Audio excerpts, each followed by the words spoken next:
Hi, everyone, and welcome to Conversations on Sex, Addiction, and Relationships. I'm Dan Drake, and I'm joined with my colleagues, Tim Stein and Wendy Conquest.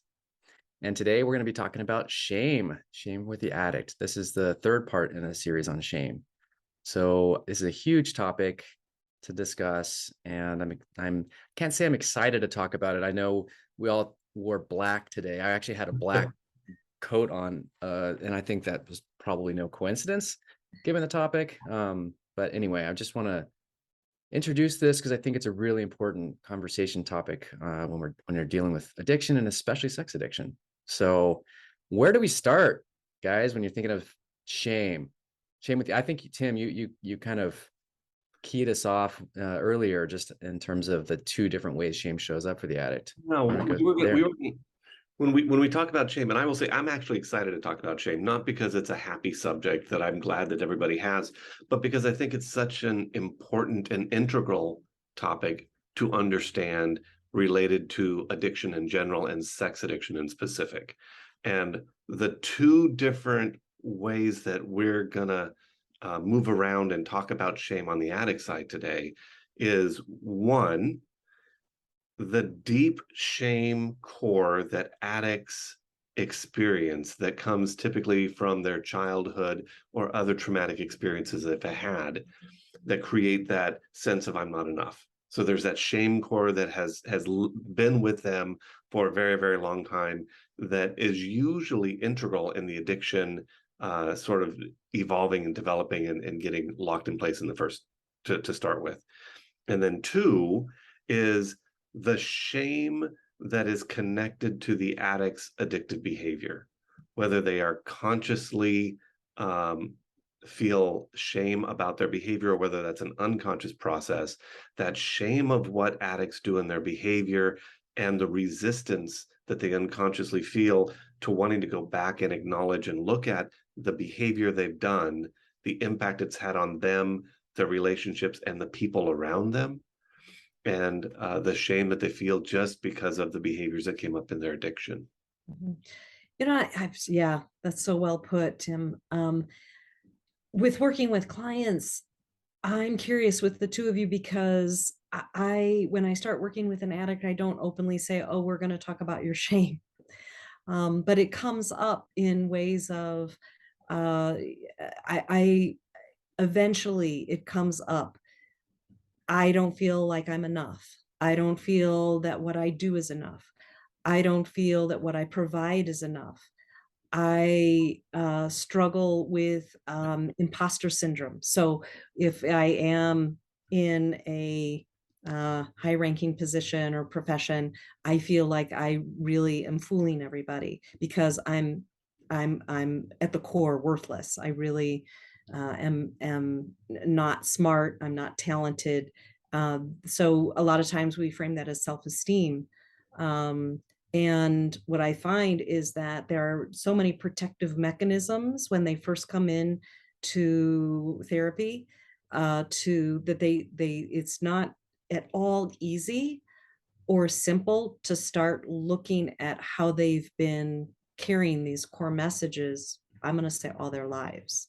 Yeah, I'm really glad you said that. I'm going to take it on a little tangent, and this is one of my huge pet peeves in uh, clinicians who, in my opinion, don't really know what they're doing when it comes to sex addiction.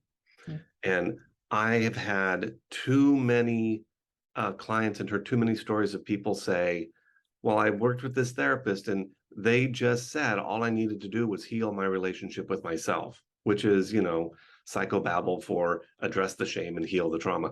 And once I did that, because I changed my relationship with myself, I wouldn't have the compulsions to act out anymore. Mm. And I just want to say that as much as we're talking about shame and the importance of addressing and healing shame, the nature of addiction is such that it has neurologically rewired your brain. And so there's such an important piece about doing the work to get sober and stay sober and have a support foundation around you to maintain that, that is important, and the shame work and the trauma work is essential, but please don't skip over the get sober, say sober work. That is so important. Not Yeah. to minimize the shame and the trauma work, but I just feel like it's really important to say that, because I hear that more Right. often, especially with people who've come in and have just made no progress in being able to find sobriety. Right. You'll get the, if I, this is at the root of my problem. So if I deal with the trauma and the root of my problem, then the symptoms, however they're showing up, will go away. So you're right. It doesn't just work that simply. Well, yeah, and I think that the 12-step communities and all that so the 12-step work and the getting sober, stopping that behavior first, that how do I say that is the first stage for supporting this piece of, oh, there are other people that like me, there are other people that accept me in the horrible things that I've done. This is a safe place to be able to share what I have done. And so that's immediately starting to build some foundation for self-esteem. Oh, absolutely. Are we in agreement? I think we're in agreement. Oh yeah.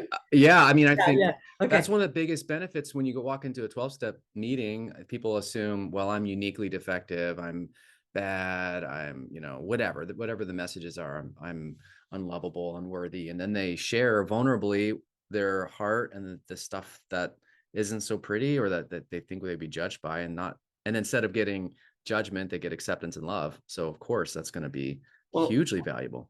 and I assume you guys have this. I see it frequently with my clients and people I know in recovery, that when they are preparing their first step and it gets to the point of taking their first step and converting it into a first step presentation to give to their home group, it's very frequent that I have people with a lot of anxiety because they're convinced that whatever they've said in their first step is going to be the thing that the group is going to reject. Mm. Because even though they've been in that 12-step program for so long, their shame of, I did this, I'm defective, I'm the unique one that's different from everybody else, that there's often a lot of fear. And that's one of the primary conversations that comes up for my clients when they're leading into their first step is, it's gonna be okay. Share what you need to share. It's a safe group, it's a safe space. But the default that most addicts hold on to is, I'm bad. This first step is going to shine a light for this group on how bad I am, and they're going to reject me. Can we then back up? Because I think that's the link. That we know what I guess the benefits of sharing this in a 12-step meeting, how that'd be beneficial, or sharing in a therapy group or individual therapy or whatever the safe, vulnerable context. But we have to acknowledge that wasn't always safe for people to be their full authentic self growing up, right? Like that's the origins of those messages. Didn't just come out of left field based on the actions that someone may have done. It usually comes from some sort of trauma, neglect, abuse that happened early on. And then that's where those messages were installed. Maybe I tried to be myself and I was beaten for that or whatever. It could have been a lot of different things that someone may have experienced from a young age, but those messages get installed early, which means I can't be my full authentic self. I have to hide parts of myself. Or I take on the impact of the trauma on myself. I've got to throw an enmeshment at the Enmeshment. Thank you. Yes, sure. Enmeshment does that same thing. Well, there was early research that I think Pat Carnes and his research team did on what is the typical pattern that leads to somebody being a sex addict, which is the type of families which are really rigid or very enmeshed or very disconnected. And the pattern was basically, you come out of this family, you have a lot of anxiety and a lot of sense of not being okay, either because you don't live up to the cookie cutter mold that your family has determined is what you're supposed to be, or they just don't pay attention to you. And at some point, usually there's sexual behavior, sexual abuse in there somewhere. And there's this link of sexual behavior helps me to not feel the anxiety and the fear. And really what we're talking about there is the shame. And then the sexual behavior becomes more of a coping skill, and that creates the neurological wiring for addiction that keeps driving it. And then that behavior becomes the driving behavior that they use to not feel the shame. And the shame core keeps growing because of the addictive behaviors and the chaos and the conflict and the consequences that it creates. So there's this whole piece, like you were saying, yeah, shame is at the core of addiction, and it comes out of that, typically comes out of that very early childhood experiences that put it all in motion in the first place. Mhm. I think you might be referring to his article, "The Making of a Sex Addict," I think by so. Patrick Carnes. It's about 3 pages long and very concise about the dynamics that create sex addiction. Hmm. Yeah, Can yeah. I pause for just a second on that note? Mm. So there are people, and I've heard it. I can assume that you've in your practices heard some variation of this, that we'll get someone coming into our office and then they'll say, well, my past, basically some version of my past made me do it. So because I learned these sexual behaviors as a coping mechanism because of trauma that I've experienced in the past, and then they're almost now excusing the behaviors or justifying them. Have you experienced this? And if so, I guess I want to differentiate that, yes, that our pasts can open up the door to certain coping mechanisms, and we're still responsible for those behaviors, Yeah. especially as adults. So I guess I want to differentiate responsibility and the impact of trauma on our coping. Yeah, I appreciate that. My clients tend to go the other way, that my background, my biological roots have nothing to do with It what I wasn't that bad. I had a great childhood. exactly. Yeah, there's a lot of protection around the family, and that they didn't have anything to do with it. There's no reason to go back there to address what's happening now. So I get that more than the other. Mhm. How about you, Tim? I get more of the my childhood was fabulous, and I've been doing this work long enough that at this point I think, oh, another fantasy to shatter. Um, but I get more the my family was fabulous. I don't get a lot of the clients who go with the, well, I was abused so much, so it really justifies my addiction. I- And when that does come up, I move into the denial mechanisms. We Mhm. talk about Yeah. hopelessness and helplessness and how you're really just throwing your hands up and not taking responsibility for Right. your part. Um, Do you get that in your practice, Dan? Me? See Oh that? yeah, no, I would absolutely agree. More often than not, I'll look through trauma assessments, and it's really there's a lot that comes up. And Mhm. then I'm thinking of one instrument that we use as CSATs, the post-traumatic stress index. yeah. A lot of times I get this a lot where someone will go, the last portion of it's abuse and abuse assessment. People will kind of list all the different things they experienced, and a lot of times they'll tend to minimize the severity or impact. So they'll have all this whole list of things, but they seem to report it didn't affect me that much. So that Right. I do absolutely experience that a ton. And I think probably the people that use the justification, it's probably they're not really wanting treatment. They're wanting a kind of a check mark of like this, they really want to get out of jail free card or something. So I think the people that are more serious, more often than not, they do minimize the impact of the trauma on their experience. And I have to wonder if at this point we validate why that happens. So partners, this drives partners crazy, right? Because they see, they see the addict's family, they see the family dynamics, and they when they try to point out certain things, a lot of times it's rebuffed or rejected. And so, why do you guys think that addicts do that? I've seen this. I mean, we've all seen this, but for me, I'm thinking, I'm putting myself in the client's shoes. I'm a kid going through a system that has a bunch of trauma and abuse. If I and I don't have usually I don't have a place to really process this or talk about it or make sense of the trauma. I'm just living in it. If I really let myself say this is horrible, it's traumatic, it's not going to help me survive. So I think the impulse is to minimize the impact of it so that I can survive in a system. And then I say, well, it actually isn't that bad. This is normal, or there's people have it worse. So I feel like it's a really sophisticated survival mechanism. And then as an adult, we never really learn to say to reflect on our past and say, no, actually it was pretty bad. And that takes a lot of courage and a lot of kind of our whole structure internal structure changing to be able to open to that. So that's what I've seen. It's just I think it helps someone survive in a traumatic situation. I think another way that it shows up is addicts have a tendency to see things in all or nothing.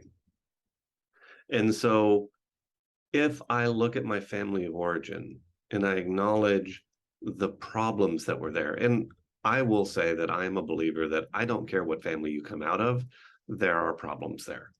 It doesn't mean they don't love you and that there aren't really good things there, but there are going to be problems there. And so for many addicts, I think if they look at the family and they acknowledge that there are some problems there are some things that impacted me that created issues. For them, it almost feels like either they have to see things as perfect or they have to reject their family and identify the family as all problematic and bad and have created all this pain for them.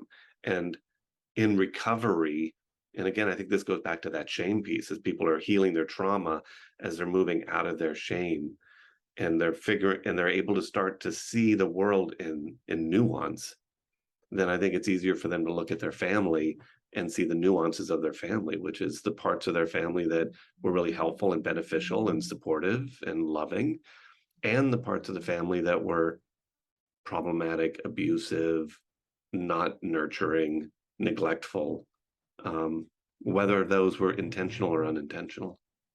I love that. I think there's a piece too of that I find fascinating as we're talking about it is that blame. So the addict will say, I don't want to blame my family for who I am or what I did. And yet, ironically, a lot of addicts will blame their partners. Mm-hmm. Mm. And so I just, as I'm sitting here today saying, gosh, how is that happening? Right. And so it's like, okay, is there some inherent non-safety with the family members unconsciously? So they can't really stand up and say, boy, you guys, didn't do the best job. But is there the partner that they're the most attached to and a certain safety there where then they can blame the partner? I mean, I see this all the time for sure. But I Yeah. think of if I'm a 3-year-old going through trauma, I can't speak up to say, no, I don't like this. That's not okay. You can't do this to me. I don't have that ability. But as an adult, I can do that. And maybe I still have my little 3-year-old who experienced that trauma, and that 3-year-old can't express it to the people who they need to express it to. But I do have this one person who's right here that I can kind of target. So it gets displaced, I think. And that's, yeah. So let's get back to the shame topic, which we're talking about, but we're talking around it. So how does all this relate to shame? And specifically, how does this relate to that shame core that we typically see with addicts that has been at the center of driving their addiction, putting it in place in the first place from typically a relatively early age?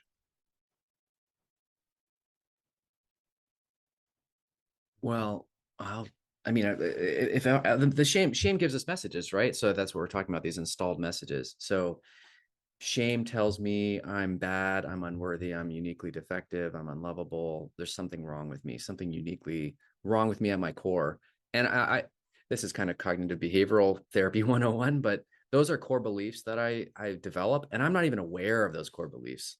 Like I just assume those things from a young age, and because there's so many things we experience in daily life, we can find evidence to support those beliefs about ourselves, or we create those scenarios to support that, Well, the beliefs.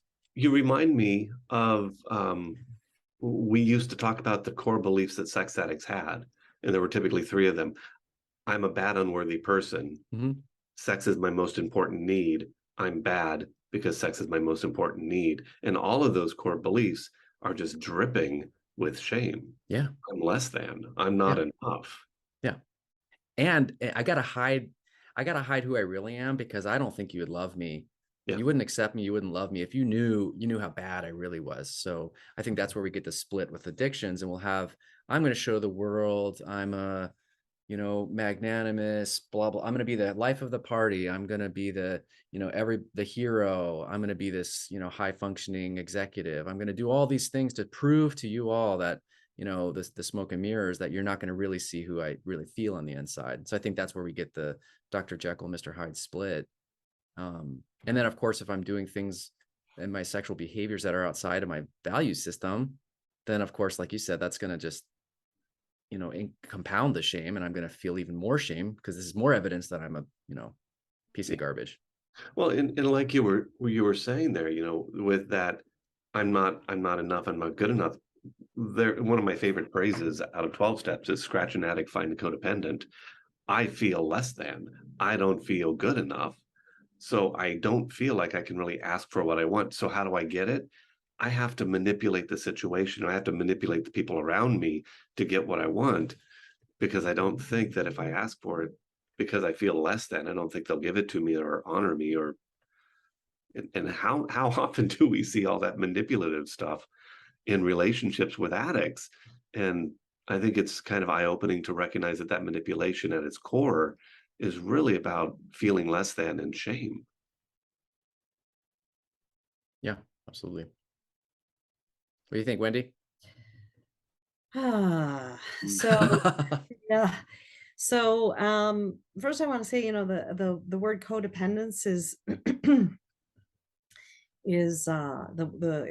that word codependence is getting a lot of attention. um and so I guess I want to frame this as that I think when someone does not feel connected to themselves, they don't know who they are, they've never been supported to find out who they authentically are, that authentic self, that they find all kinds of strategies in order to try to connect and try to survive. Yeah. And so they do that in a myriad of different ways. And so we talk about addicts, it's just so interesting. We talk about addicts being selfish and manipulative and deceptive, and they minimalize, they justify, they blame, they do all these awful things. To call them defects of character, fourth step. And so I love to say, but why? Right? But why? Why do they manifest this way? Some people say once an addict, always an addict, right? If this is just who they are, which it hurts, which hurts every time I hear that. And it's a question that partners come up with over and over again. Well, is he going to change? So codependence, when we talk about codependence, that's really saying I'm not here, so I'm going to defer to you to give me worth, to give me value, to try to reflect back that I mean something in this world, right? Horrible place to be. I see addiction as an acting out from that. Yeah. They're the same. I absolutely agree. I mean, we talk about addicts being narcissistic, and I don't think, some people will say addicts have narcissistic personality disorders. I don't think all addicts have that. I think that's extreme, but addicts have a tendency to be narcissistic in how they view situations, especially when their addict brain is active in doing things. But regardless of how it's presenting, my experience is exactly what you just talked about. Most addicts, when you get at the core of what's going on, it's shame. They feel less than. They don't feel worthy. They don't feel deserving. And their addiction is a way that they are using to cope with that, to find a sense of connection or a sense of power, or to address some underlying issue that they think is going to make them okay. It's gotten way out of control, and it's become counterproductive, and it's actually creating more chaos and damage than it was ever trying to heal. But at its core, it's exactly what you're saying. It's coming from this place as an attempt to deal with feeling not enough. And you're right, how sad, how painful. Mhm. I just want to pause for a minute and, if you're joining us for the first time, you're listening to conversations on sex, addiction, and relationships, and we're talking about shame today, especially shame for the addict. Um, I was curious too. So in terms of what do we do with this? So shame, we've got this shame core, we got people coming in with a shame core that's just been compounded by their behaviors, and now they're usually in crisis when they come see us. The Mhm. relationships are devastated. It's a tough place a tough place to be in. So how do we address shame effectively as therapists? Hey, What do you guys do with it? before we go there, do we want to talk about the shame that comes up of addicts having to look at their behavior and their addiction? Or Sure. I mean, I think that could be part of treatment for sure, but yeah, let's talk about it. yeah. Wendy, you were talking about that earlier before we turned on the recording, I think. You Right. were just talking about it beautifully. Can you sort of walk Sure. us into this? Yeah, sure. So I'm in Boulder, Colorado, and about a year ago, we had a devastating fire just south in a smaller town called Louisville, and it was devastating for that community. And so, what I have found is that some people have left completely. They have tried to sell the lot. They have no interest in rebuilding. They have no interest in living here anymore. Some have moved out of state. And so the idea is I just want to leave and put this all behind me. Um, Other people have gone back to the site over and over again. They're taking inventory about everything they've lost. They are trying to decide: do we rebuild on this site? Is the trauma too much, or do we just say, hey, we love it here. This is our home, and we're going to rebuild this house and this home again. And so I find that a lot of addicts, it's this dynamic, a similar dynamic of I did all this horrible thing happened and I did it. And so I just want to leave it behind. I just want to move on, not look at it, not talk about it. It's over and I'm moving forward. And partner, I want you to do that too. And then, of course, in what we do is as sex addiction therapists, is we ask the addict to go back and we want you to look at the damage done. We want you to look at the burnt embers, and we want you to look at the devastation. And it's extremely painful.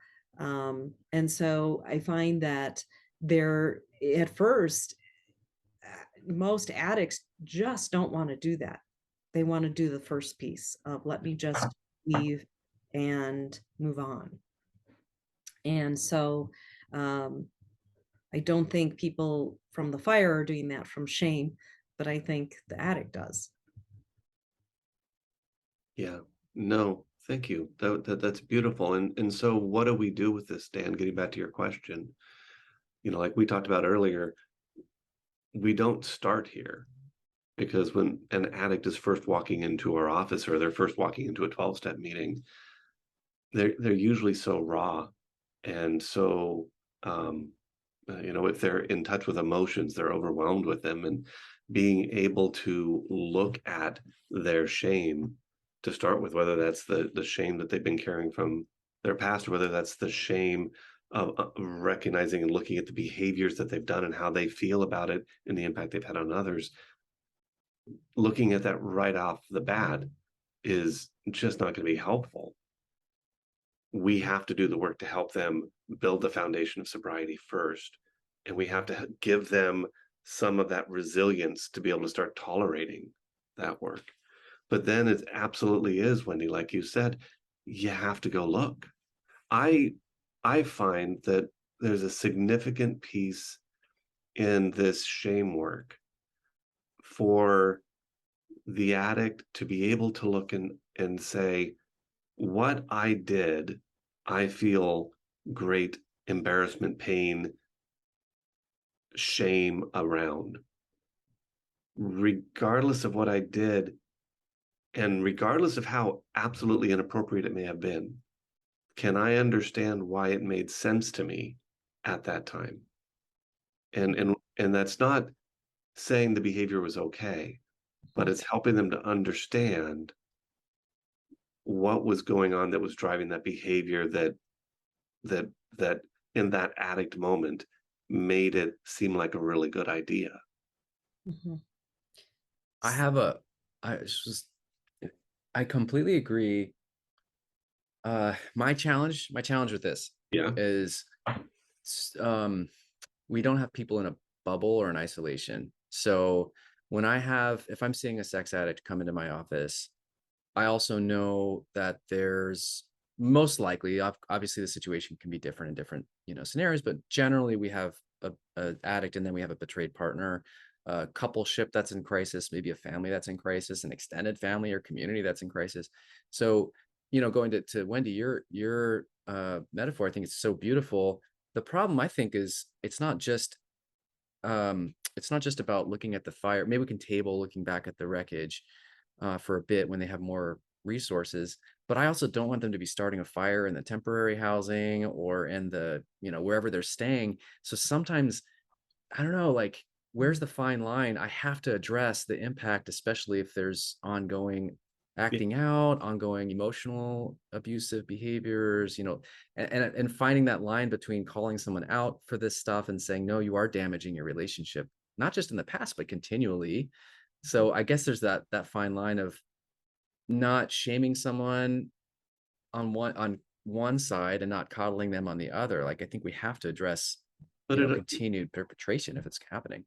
and that work can be so important though. I mean, I've talked about myself being in recovery, and I know that when I was in my early recovery and struggling with sobriety, one of the things that was significant for me was figuring out what my motivation for sobriety was. And for me, the motivation that stuck was the awareness of how much my addiction just created pain for my wife. And the awareness that whether my kids were um, directly witnessed my acting out or not, my addiction was impacting my kids. And that's not pleasant to look at. It's shameful to feel, but it at the same time created a significant amount of motivation that allowed me in those moments, because all addicts have these moments where their brain says, hey, if you just act out, all of this is going to go away, and it's okay for these reasons. Wow. That's Being able to have that motivation to hold on through those moments and stay sober, it was essential, and it was a significant piece for me in taking that next step into my recovery. mm. I'm glad we're having this conversation. So when clients first come in, within the first or second session, I'm drawing on a whiteboard. Basically, I draw a circle and I say, this is you. This is let's just say this is the authentic self. This is you. And I said, because you've been school trained to give to others, you give to family, you give to work, you give to, and I don't say you, I say this is usually what happens with addiction is the addict will give to family, give to church or religious organizations, give to the neighbors, and they're giving. And at some point, they start to get angry and resentful. And when that happens, there's a part that says, what about me? And that's the part then that goes, and if they're an alcoholic, has a drink.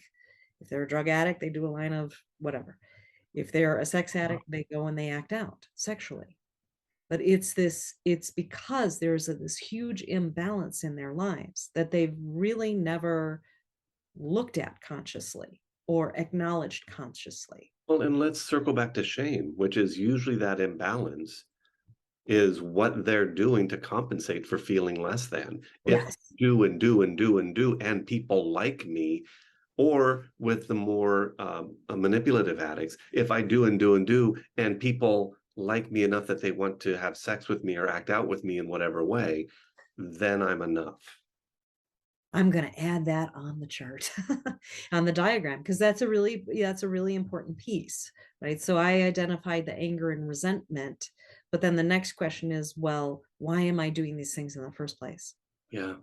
Mm-hmm. Right. Mm-hmm. So back to your original question, Dan, what do we do with shame? What do we do? There's so like, right? That's Yeah, such a huge question. how do you wrap it up and sort of like UPS it somewhere else? One thing, I will just say one thing I like to do. I like to, there's a narrative therapy intervention of externalizing. I like to have people, because sometimes if let me explain it. So I basically do a visualization where someone can start to see what their shame looks like. When shame walks in the door, what does shame look like?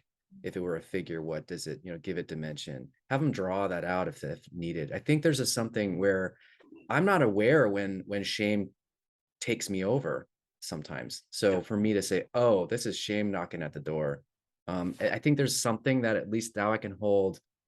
There's something that's coming to me rather than I am this. So there's a little bit of, now I can at least start to have some recognition. Oh, yeah, now I'm in shame right now. And so there's some things I can do about that.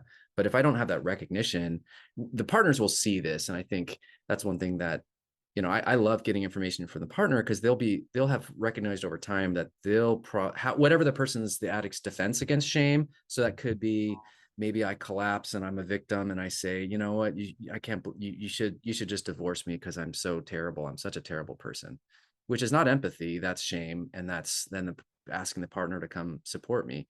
Or maybe I get perfectionistic and I try really, really, really hard until I can't do it anymore. Or maybe I can't handle my own shame, so I'm going to project it outward and blame it on you. And, there's all these things that we can do with shame. But I think at least starting with the foundation of how does it show up for me, and then at least I can kind of see, now what do I do when it shows up, what are the behaviors I do, and I can start to work there. But I mean, this is huge because it goes to our core, right? Like it cuts right to the core. And it's not easy to just sort of change these big beliefs about ourselves. It takes time Mhm, and a lot of patience and love and support. mhm. That's anything. What do you guys think? What do you do? Yeah, well, it reminds me of the inner child work, Yeah. of going back to that little kid who I do a visualization piece that of going back and as an adult going back and seeing the little boy or little girl, and the moment that they are visualizing that little one, most of the time that kid's alone and they're playing with a teddy bear, they're playing in the sand, and they're all alone. It's uncanny when I say, okay, now you're going to go and meet your, inner child or your little boy. And I don't say they're going to be alone. They're always alone. So this idea that we're hardwired to be part of a tribe, and that I really believe that for addicts, their tribe wasn't safe. Mm. So now you're in, so how does that work? Where you have to have, love and support and caring and people around you and connection. And then you're in this family where that just isn't happening. How horrible. Yeah. So you do whatever you can to try to get any semblance of that. But at the core, you feel alone. Yeah. And when you talk about that, for me, it brings up, from my perspective, how integrally connected trauma and shame are. And so I always think it's incredibly important for addicts to go in and do their trauma work, whether that's a trauma intensive somewhere, whether that's working with a therapist who's doing EMDR or brain spotting or somatic experiencing. But and like we just recently talked with some people, adding neurofeedback on top of that to sort of build on top of that work. But how important it is to be able to do that trauma work. And what I typically find is that when people are really digging in and doing their trauma work, their experience shifts from this happened and I feel less than to this happened and I feel embarrassed, which is a very different sense of shame. And it doesn't typically drive the addictive behaviors the same way. But I very rarely find people going there if they haven't done the deep, hard, intensive trauma work. It's so important. One other. Oh, go ahead. And then I would say the next piece to that, so is and I'm embarrassed. And when addicts get to the next piece, which is I did that and I understand. Yeah. I understand why I did it. I'm not proud of it, but it makes sense. Yeah, absolutely.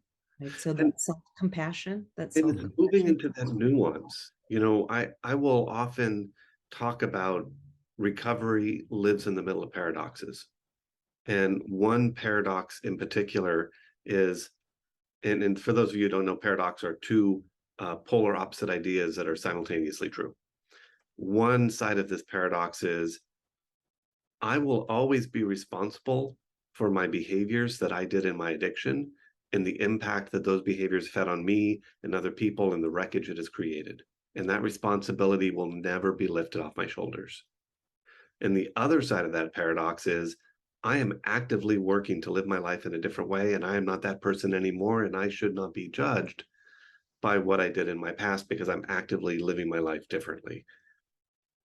And when addicts first start working with us, they're either stuck in what they've done in the past and they see it as all defining, or they just want to move on to the future and ignore that the past ever happened. And as we move forward in this shame healing work, when they've done that trauma work, when they get to that point, like you said so eloquently, Wendy, I understand why I did that. I'm not proud of it. I'm embarrassed by it, but I understand how I got there. It's when they can hold that paradox of I'm responsible and I'm living my life differently. Well said. Final, I know we're mindful of time. Any final words on this? If for listeners or viewers that are maybe dealing with their own shame, suggestions for them, or for betrayed partners who are in a relationship with someone who's an addict. So the first thing would be to listen to all three parts. And listen, we have one on the partner, one on the addict, and then we're creating one for the couple. Is that right? Do I have that? We right? already did. We did a general introduction to shame. Thank you. General introduction to shame. But a couples one might not. Maybe we do a fourth one for how shame is shared in the couple. Because these pieces, there would be no way that we did one podcast on all of them. So we divided them up on purpose. But they have different nuances. So to listen to all three of them, maybe a fourth. And I think the first question for anyone would be not do I have shame? Yeah. But let's assume I do. How does it show up? Yeah. In different scenarios? How does it show? How do I compensate? How do I compensate for my shame? In my job, in my family, with any partner? How does it happen? What does it look like? What does it sound like? That is so important. And I think what I would say is start with that assumption, like you said, I have shame. How does it show up? And then go actively work on it. That can be through, meditation and keeping yourself as grounded as possible. It can be through inner child work. It can be through journaling and trying to understand some of the nuances of what's going on. It can be going in and doing active work in a trauma workshop or with a therapist. But like Wendy said, like you said, assume that there is shame there to start with, and then actively step into addressing it. How about you, Dan? Well, I have a thought, and I'm not really. I may be opening up another can of worms, so I'm just gonna say it, and if it, we'll see where it goes. My thought would be, I'm thinking of shame, and now maybe it's the impact on the relationship, but work on it. If so, to Tim's point, work on it, and don't expect your partner to, how do I say it? Do the work for you, or you have to also recognize the impact of betrayal and trauma on the partner. So know that it's yours to work through. Hopefully, at some point, your partner will have empathy for your story, for your history, for what you've been through. But right now, in this moment, your partner is also going through their own trauma of betrayal. So I just see go it's It's really difficult for the partner when you pull the partner in to try and, save you from your shame. So don't know quite how to say that in a way, but you're talking about who can be the cheerleader, yeah, you know, I've seen many partners that when the addict was stepping in to do their trauma work, the partner was able to cheerlead them and say, "This is so great, and I really appreciate it." But some partners have just been so weighed down and impacted by their own trauma that they can't. And so, it's recognizing who can be your cheerleader in that moment. As your therapist, I'm going to cheerlead you and say, "You're doing good work. I know it's hard. That's great." The peers in your 12-step program, the recovery people, if you're in group therapy, the other people in your group, they can cheerlead you. But oftentimes, a partner's experience is like, "Well, great, but you still sexually betrayed me, and I'm still feeling the pain of that. I can't, I can't celebrate this yet." right. And it's just important to understand that hopefully your partner in their own healing process can start to appreciate the work you've done, but they may not be able to be that support and that cheerleader for you when you're first stepping into it. Yeah. I know that could be a loaded one, but that's Right. what I think. It's an important thing to know, especially early on. Hopefully there will be a point, and I think it can be really beautiful later on when, you know, when addicts show they really try to demonstrate understanding and getting the betrayal and the impact on the partner. And then once they're able to really do that, then they can start to share their own story from the past, and sometimes the partner can really hear them and where, their own trauma, where things came from. But trying to either push it too soon or expect something too early, I think, like a 30-day chip. So you may be incredibly proud you got 30 days of sobriety. Maybe you've never had that in your whole life. That's a big deal. But the partner's going to be, so you want me to throw you a parade for not doing what I didn't think you were doing the whole time. I mean, it's not really. So I guess just understanding, like you said, Tim, there are some, I'll be the biggest cheerleader as a therapist, you know, peers, 12-step people. So there's the betrayal that happens. And this is these things all work all together at the same time. So it's complicated. Mhm. Well, and I think Yeah. the adjunct to what you're saying is just because your partner isn't celebrating you doing trauma work doesn't mean it's not important for you as an addict to embrace it wholly and step into it. Right. Yeah, I think, and the more that we talk, the more an conversations episode on shame with the couple, Yeah. because what I hear a lot is, let's say the addict is a man, and he says, and he's in a heterosexual relationship, and he says, my wife, she's shaming me. I'm telling her not to shame me. Don't shame me. And it gets pretty complicated pretty quick. Yeah.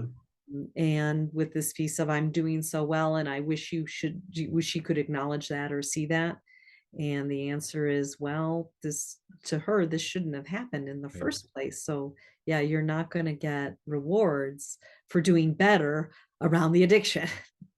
Right. So yeah. So you hear that, all you conversationites out there? Stay tuned for part 4 of our shame series, talking about shame and the coupleship. And thanks for joining us today on this discussion of shame. You're listening to conversations on sex, addiction, and relationships. And we hope you like us, follow us on wherever you watch or listen to podcasts. And we look forward to having you join us next time. Thanks. Take care, everyone.